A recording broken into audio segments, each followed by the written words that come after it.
वर्षा नहीं चाष उजुड़ी जबार आशंका मरुड़ी घोषणा दाबी देवगढ़ जिले में स्वल्प वृष्टिपात जो चाष प्रभावित होती आवश्यक परिमाण वर्षा नहीं तेणु नाल पा आसुनी फल धान चाष ए मरुड़ी मुहा रियामाल ब्लॉक अंतर्गत मल्लेहीपड़ा और आड़स पंचायत चाष विशेष भाव प्रभावित होती देवगढ़ जिला कृषक संघ जरिया 9 दफा दाबीपत्र जिलापाल और उपजिलापाल को प्रदान कर शह शह चाषी उपजिलापाल कार्यालय सम्मुखें विक्षोभ प्रदर्शन कर मरुड़ी सहायता सहित फसल बीमा जोगाई देवाक दाबी होइछि। संपूर्ण मरुड़ी घोषणा करा जाऊ मल्लेहीपड़ा एवं आड़स ग्राम पंचायत तापर मरुड़ी सहायता एवं फसल बीमा तुरंत चाषी मान दि जाऊ बंची रही तुरंत काम जोगे दि जाऊ रबी चाष माने मागणा सार आउ बिहन जोगे दि जाऊ जेहेतु चाष है नहीं तेणु खंजणा छाड़ करा जाऊ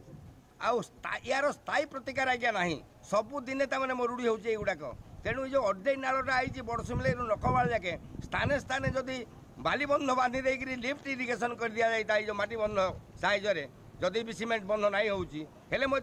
इरिगेशन हो पारंता आ मरुड़ी माने सबुदिने माने स्थायी प्रतिकार हो पारंता।